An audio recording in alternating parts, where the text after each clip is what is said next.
राजकुमार, मनु और राहुल तीन उत्साही फिल्मकार थे, जिनकी तलाश हमेशा असाधारण और अलौकिक चीजों की ओर रहती थी। उनकी यही धुन उन्हें राजस्थान के एक सुदूर और रहस्यमय गांव रुद्रगढ़ ले आई। इस गांव के बारे में कहा जाता था कि सदियों पहले एक क्रूर तांत्रिक के शाप के कारण ये एक ही रात में पूरी तरह से वीरान हो गया था। स्थानीय लोग आज भी इसका नाम लेने से कतराते थे और सूर्यास्त के बाद तो कोई भी इसकी दहलीज पार करने की हिम्मत नहीं करता था। लेकिन इन दोस्तों को ऐसी कहानियों में ही अपनी अगली डॉक्यूमेंट्री का रोमांचक विषय नजर आया। उनकी आंखों में केवल रोमांच और कुछ अज्ञात को उजागर करने का जुनून था। एक तपती दोपहर वे धूल भरी पगडंडियों को पार करते हुए आखिर रुद्रगढ़ पहुंचे। गांव सचमुच वीरान था। उसकी जर्जर दीवारें और खंडहर नुमा इमारतें अपने अतीत की भयानक गाथाएं बयां कर रही थीं। हवा में एक अजीब सी खामोशी और उदासी घुली हुई थी, जैसे गांव खुद सांस रोककर बैठा हो। उन्होंने बिना देर किए अपने उपकरण लगाए और शूटिंग शुरू कर दी।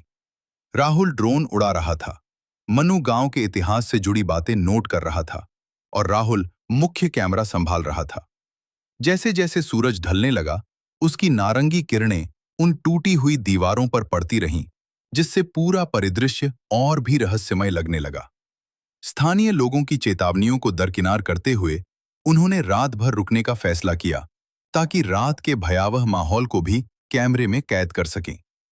रात का गहरा सन्नाटा पूरे गांव पर छा गया। हवा की सरसराहट के अलावा कोई और आवाज नहीं थी। लेकिन जल्द ही ये खामोशी टूटने लगी। अचानक राजकुमार को लगा जैसे किसी बर्फीले हाथ ने उसके कंधे पर छुआ हो। उसने झट से पलटकर देखा, पर वहां कोई नहीं था। उसने इसे अपनी थकावट का असर मानकर टाल दिया।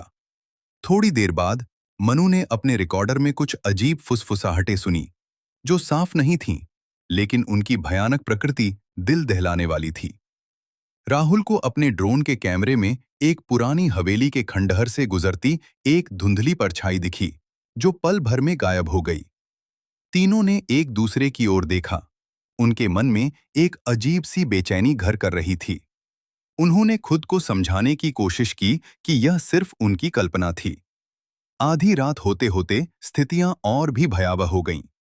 उनके कैंप के ठीक बाहर से बच्चों के रोने और बिलखने की आवाजें आ रही थीं, जबकि वहां दूर दूर तक कोई बच्चा नहीं था। उनके उपकरणों में अचानक खराबी आने लगी। बैटरी तेजी से खत्म हो रही थी और राहुल के कैमरे में अजीबोगरीब ग्लिच आने लगे, जिससे स्क्रीन पर भूतिया आकृतियां दिख रही थीं। मनु के रिकॉर्डर में अब साफ साफ रोने और सिसकने की आवाजें कैद हो रही थीं, जैसे कोई मदद के लिए बेतहाशा चिल्ला रहा हो।